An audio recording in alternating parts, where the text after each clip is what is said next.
dos señores, dos chicos jóvenes que estábamos colocando la exposición para la inauguración que venía a inaugurarla el gobernador civil de aquel entonces. Pues eso debía de ser de los años 56, sobre el 60 o 61, por ahí. Venían dos chicos y se presentaron: somos de la Real Sociedad Fotográfica. Y ese fue el primer contacto que tengo con Sigfrido. Desde ese momento ya te puedo decir que todos los años, no faltó ni un año a la abeja, yo creo que ni como concursante ni como participante en los coloquios. Era uno de los personajes que andaban, digamos, por la antigua Real Sociedad Fotográfica, que estaba situada en la calle Príncipe, ¿no? Y bueno, un personaje casi siempre solitario, ¿no? Pero yo le conocí, no sabía quién era, evidentemente. Los primeros días que yo llegué a la Real Sociedad Fotográfica me encontré a mucha gente de esta generación, ¿no? De la Escuela de Madrid y cercanos a la Escuela de Madrid. Y Sigfrido era uno de ellos, un personaje curioso, ¿no? Curioso, que desentonaba un poco con, digamos, con la mayoría de representantes de la Escuela de Madrid. Y bueno, al poco tiempo era un personaje cercano, también al mismo tiempo, porque se daba mucho a los demás. Yo enseguida se me acercó un día y se me presentó y estuvimos hablando. No tenía unas grandes conversaciones con él, porque era un personaje bastante difícil de hablar, ¿no? o de tratar temas con él, pero sí era amable en cuanto a su interés por quién eras y por lo que hacías, y bueno, entablé una cierta amistad pequeña, pero simplemente relacionada con la fotografía que hacía yo, que era también un poco extraña, igual que la que hacía él.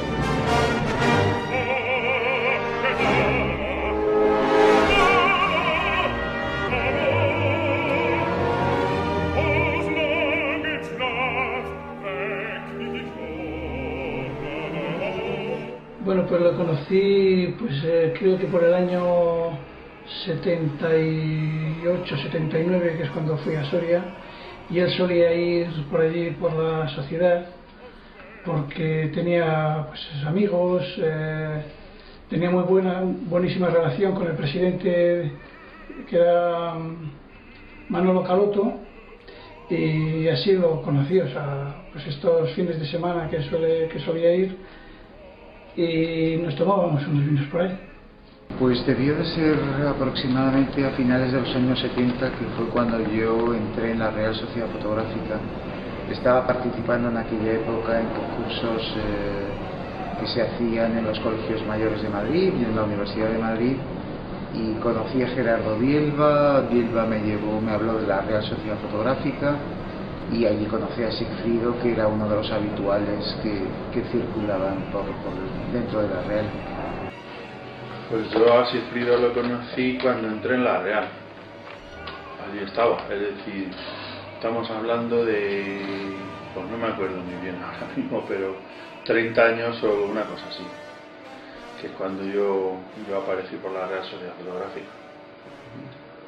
Y bueno, pues la verdad es que había bastante movimiento, por lo menos la gente iba por las tardes. Había algunos días que más, por ejemplo los martes era el día que más gente iba, y Sigfrido era al principio uno de los habituales.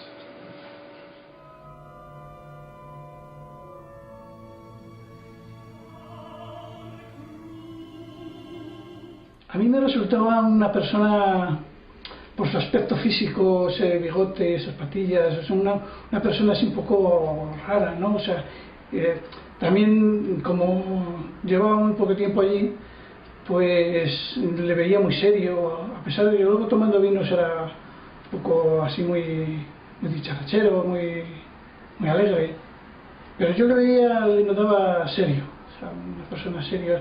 Y luego viendo sus trabajos, pues efectivamente, o sea, muy detalle, muy trabajado, o sea, una persona así más bien seria. Su personalidad era un hombre muy alegre, siempre estaba con el chiste en la boca, era una gran persona, no tenía nada suyo porque todo lo daba, una persona bonachona, hacía amigo de todo el mundo. Pues Sigfrido era una persona muy sencilla, sobre todo. Tenía un trabajo que conllevaba muchísimas lecturas, es decir, que desde una manera entroncaba con todo el reportaje que había hecho pues toda la Escuela de Madrid, pero él como persona era una persona sencilla, nada endiosado, muy abierto, ayudaba a la gente. Creo que conectamos bien desde el principio. Sigfrido era un personaje, como digo, que destacaba por encima de todos. Solo su, digamos, su lenguaje corporal, sus formas de vestir y su físico ya daba a entender que estaba en otra línea totalmente diferente a los clásicos, ¿no? El pelo que llevaba, aquellas patillas, su voz ronca también denotaba nocturnidad, ¿no? Que no lo sé porque yo no conviví las noches de Madrid con él, pero sí denotaba un cierto aspecto mucho más bohemio que el resto. El resto eran fotógrafos, pero muy clásicos, muy conservadores, y su obra también nos lo dice, ¿no? En cambio, la de Sigfrido era una obra diferente y él era un personaje diferente. Eso se notaba en cuanto lo veías, que estaba distanciado totalmente de los personajes de la Escuela de Madrid. Y yo creo que él nunca se sintió cómodo en aquel sitio y con aquellos personajes que andaban por aquí en aquella época. Yo le veía muy alegre siempre, le veía muy extrovertido, y yo le he visto allí conmigo, por lo menos vacilando y bromeando conmigo permanentemente, vamos, o sea, le gustaban mis fotos, o sea, cosa curiosa, ¿no? Y siempre me decía cosas de mis fotos.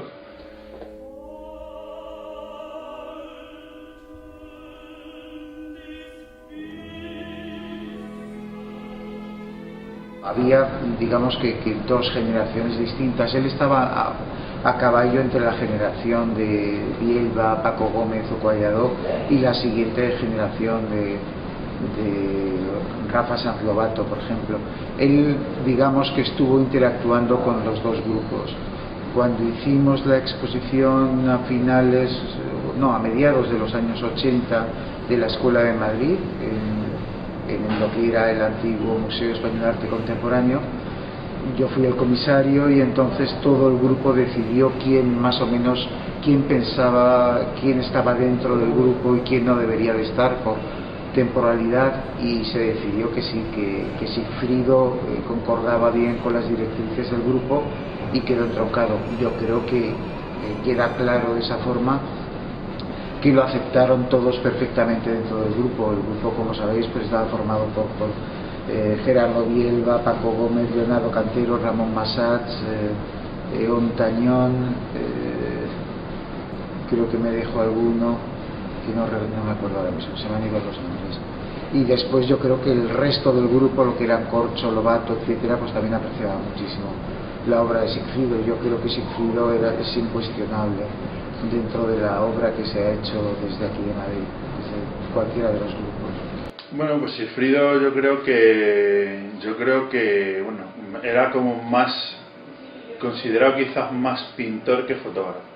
Yo creo que era extraña, había un sentimiento extraño sobre las obras que nos presentaba Sigfrido, ¿no? Siempre era un espectáculo, llegar a ver a Sigfrido y esperar que nos había preparado porque él también presentaba el concurso social de la Real Sociedad Fotográfica, mantenía una cierta, digamos, coherencia en este sentido, y yo creo que casi nunca, o hasta los últimos años, nunca dejó de presentar a los concursos sociales, ¿no? Y siempre era un espectáculo, es decir, a ver qué había hecho Sigfrido, ¿no? Y qué tipo de obra nos había presentado. Y evidentemente siempre era diferente, ¿no? Él tenía siempre el aspecto más de artista, como lo entendemos, que de fotógrafo, ¿no? Era más un personaje que se acercaba mucho más a la pintura, y yo creo que él era más pintor que fotógrafo, ¿no? Porque sus fotografías había muchas maneras pictóricas y nos recordaban mucho a la época de los pictorialistas, ¿no? Pero siempre era un espectáculo de sus obras, porque siempre eran novedosas en aquella época, ¿no? La fotografía pintada no era una cosa que estuviese de moda, pero él lo hacía, yo creo, porque necesitaba sentido, necesitaba comunicar, necesitaba plasmar la pintura dentro de pues ese espacio que era una fotografía, ¿no? Y eran curiosas y muy interesantes y, como digo, inquietantes, y siempre nos daba alguna sorpresa cada vez que había un concurso social, ¿no? Era un hombre exquisito, ¿eh? Gracias siempre la reía la gente porque era característico su sonrisa, como era característico sus fotos pintadas, pues la risa de Sigfrido era así, en todo el mundo se conocía. Cuando salían las fotos en el concurso, esas son de Sigfrido, claro, es que no lo hacía nadie más que él. Era no sé, le gustaba el paisaje, entonces veía unas imágenes con mucha calidad, muy trabajadas. Sí, claro, yo empezaba y todo me sorprendía, ¿no? O sea, de todas formas, después, posteriormente, en alguna exposición que he visto, pues sí, efectivamente es una fotografía fenomenal.